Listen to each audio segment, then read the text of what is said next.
तो स्टूडेंट्स, मैं ये रिवीजन के लिए आपको स्टार्टिंग करवा रही हूँ वापस से चैप्टर्स, इसकी समरी करवा रही हूँ मैं सभी सारे चैप्टर्स की। फर्स्ट चैप्टर है हमारा ज्योग्राफी एज ए डिसिप्लिन। सो इसके अंदर मैं पार्ट भेजूंगी छोटे छोटे, उनको आपको अच्छी तरह से डिस्क्राइब करना है। जो मैंने ऑरेंज कलर से जो हाईलाइट्स कर रखे हैं उन मेन चीज़ों को आपको पढ़ना है। सबसे पहले आता है हमारे यहाँ पे, हमें पता है कि ज्योग्राफी किस ढंग से शुरू हुई है और क्या स्टडी की जाती है उसमें। ज्योग्राफी के अंदर फिजिकल एनवायरनमेंट की स्टडी की जाती है कि जो ह्यूमन एक्टिविटीज़ और फिजिकल एनवायरनमेंट में रिलेशन जो हम हैं वो हमें बताया गया है। अब सबसे पहला क्वेश्चन हमारे लिए आता है, why should we study geography. ये इंपॉर्टेंट क्वेश्चंस में भी आ सकता है आपके, सो इसे टिक कर लीजिए। अब सबसे मेन चीज़ आती है कि ये हम ज्योग्राफी की स्टडी क्यों करते हैं। हमें पता है जो पुराने ज़माने में जो प्रिमिटिव सोसाइटीज़ थी वो क्या करती थी, जंगलों में रहती थी, वैसा ही खाना खाती थी सब कुछ। तो नेचुरल से मतलब कि नेचुरल हैबिटेट थे वो लोग। इसके अंदर नेचुरल स्टडी हम कहते हैं, वो कैसे कहते हैं कि वो प्लांट और एनिमल्स की जो स्टडी की जाती है वो नेचुरल स्टडी की जाती है। परंतु धीरे धीरे क्या हुआ, टाइम डेवलप्ड हुआ, टेक्नोलॉजीज बढ़ने लगी, इसके कारण क्या हो गया, वेरिएशन होने लगा, हमारी सारी हैबिट्स में चेंज आने लगा। सो ये वेरिएशन क्या कहलाने लगा, सब तरह से आने लगा, चाहे वो रिसोर्सेज में हो, टेक्नोलॉजी में डेवलपमेंट में हो, मॉडिफिकेशन में हो, तो इसके कारण बहुत कुछ चेंज हो गया। अब आप एक ज्योग्राफी के स्टूडेंट हैं तो आप स्टडी क्यों करते हैं ज्योग्राफी की, वो बताना है कि ज्योग्राफी होता क्या है। तो geography helps you to appreciate diversity and investigating into causes and responsibilities for creating such variation over time and space. You will develop skills to understand the globe covered. आपको पता है ज्योग्राफी की जो study की जाती है वो diversity के कारण की जाती है कि इंटरेक्शन कैसे होता है ह्यूमन में और नेचुरल एनवायरनमेंट में। इसके अलावा हम उसके अंदर ग्लोब वगैरह की भी स्टडी करते हैं, जो कि हम वर्ल्ड के अर्थ के सरफेस के बारे में पढ़ते हैं। अब हम आगे आता है नेक्स्ट क्वेश्चन हमारा आता है second question, what is geography.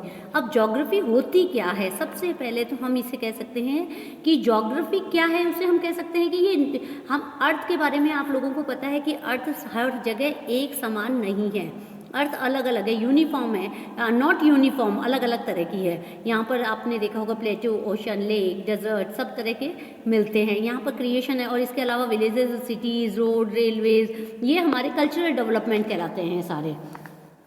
अब वेरिएशन है, ये सारा हमें पता है कि अर्थ में वेरिएशन है। अब वेरिएशन क्या प्रोवाइड करता है, वो रिलेशन बताता है कि फिजिकल एनवायरनमेंट और सोशल कल्चर में कैसा ह्यूमन के अंदर स्टेमिना है, कि क्या दोनों एक साथ कैसे रहते हैं। सो फिजिकल एनवायरनमेंट हमें क्या बताता है, वो बताता है कि ह्यूमन सोसाइटी के अंदर किस ढंग से टेक्निक और इन्वेंटेड हुई है और डेवलप्ड हुई है, जिसने कल्चरल डेवलपमेंट को कल्चरल डेवलपमेंट किया है। सो यहाँ हम ज्योग्राफी कह सकते हैं कि व्हाट इज ज्योग्राफी का आंसर आता है। हम ज्योग्राफी को सिंपल वर्ड में हम कह सकते हैं, जो ज्योग्राफी अर्थ की जो स्टडी होती है, description of the earth is called geography, उसे हम ज्योग्राफी कह सकते हैं। सो अर्थ के अंदर इसको जो ज्योग्राफी का जो इन्वॉल्वमेंट है वो ग्रीक स्कॉलर ने किया था, और उसको दो लैंग्वेज ग्रीक को दो वर्ड में बांटा गया था। ग्रीक लैंग्वेज के हिसाब से ज्योग्राफी को दो वर्ड में बांटा गया। फर्स्ट है जियो, उसका मतलब है अर्थ, और ग्राफिक का मतलब है डिस्क्रिप्शन, मतलब कि इसको हम पूरी ढंग से हम ये कह सकते हैं कि अर्थ का जो डिस्क्रिप्शन है उसे हम क्या कह सकते हैं, ज्योग्राफी कह सकते हैं। अब जो डिस्क्रिप्शन है वो ह्यूमन बीइंग के आधार पे किया जाता है। आपको पता है earth is a multi dimensional, that is why many description from natural science. अब आपको पता है अर्थ के अंदर हम कितनी तरह के मल्टी डायमेंशनल है, हम एक रूप में अर्थ का अध्ययन नहीं कर सकते। इसके अंदर हम अर्थ को तरह तरह से स्टडी करते हैं, जिसके अंदर उसके सिस्टर्स भी बताया गया है, जो इस पैरा में आप अच्छी तरह से पढ़ लेंगे। अब आता है ज्योग्राफी एक फिजिकल वेल कल्चरल इन्वायरमेंट है।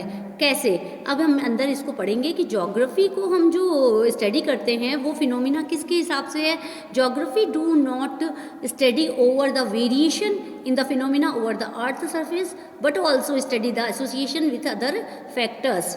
कुछ वेरिएशन है, सिर्फ ये अर्थ का डिस्क्रिप्शन ही नहीं है, परंतु कुछ अलग तरह के फैक्टर्स भी हैं जो इन वेरिएशन का कारण बनते हैं। अब हम यहाँ पर ये कह सकते हैं कि ज्योग्राफी और जो ज्योग्राफर है वो एक्सप्लेन करता है फिनोमिना को कि क्या इफेक्ट और क्या कॉज आते हैं रिलेशनशिप में ह्यूमन के, उसके आधार पे इंटरप्रिटेशन होता है।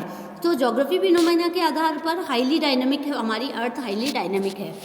अब हम बता सकते हैं कि ह्यूमन और नेचर के अंदर जो क्या है, दोनों इंटीग्रल पार्ट है, दोनों इंटीग्रल पार्ट है, इंटरेक्शन है सबके बीच में, ह्यूमन और नेचर के बीच में। आपको पता है nature has influence different except of human life. आपको प्रकृति ने अलग अलग तरह से इंसान को क्या किया हुआ है, चेंज करने में आसानी दी है। जैसे आप गर्मी के दिनों में गर्मी के कपड़े पहनते हैं, सर्दी के दिनों में सर्दी के कपड़े पहनते हैं, इसी हिसाब से टेक्नोलॉजी ने चेंज कर करके बहुत कुछ चेंज किया है। सो यहाँ इंटरेक्शन बताया गया है फिजिकल एनवायरनमेंट और ह्यूमन बीइंग के बीच में। अब हम यहाँ पर डिस्क्राइब कर सकते हैं कि ह्यूमन और जो ज्योग्राफी एज ए डिसिप्लिन जो हमारा वर्ड आ रहा है लेसन में, उसके हिसाब से 3 क्वेश्चन बनते हैं। एक तो व्हाट, कि ज्योग्राफी और नेचुरल एंड कल्चरल फीचर्स जो पाए जाते हैं वो क्या है, वेयर कहाँ पाए गए हैं और क्यों। ये 3 क्वेश्चन ज्योग्राफी डिसिप्लिन में आते हैं। इसके आंसर इसमें आता है कि geography as a discipline is related to space and take note special characteristics and attribute. It study the pattern of distribution. ये ज्योग्राफी जो है वो पैटर्न की स्टडी की जाती है कि किस ढंग से डिस्ट्रीब्यूशन होता है, लोकेशन होता है, और फिनोमिना बताया गया है स्पेस का जो प्रोवाइड है हमें, मतलब कि inter relation between phenomena resulting from the dynamic interaction between human being and the physical environment. So student, ये फर्स्ट पार्ट मैंने भेजा है इस वीडियो का, सेकंड मैं आपको आगे भेजूंगी, इसकी शॉर्ट समरी है, इसके बाद मैं इंपॉर्टेंट क्वेश्चन भी भेजूंगी। Thank you.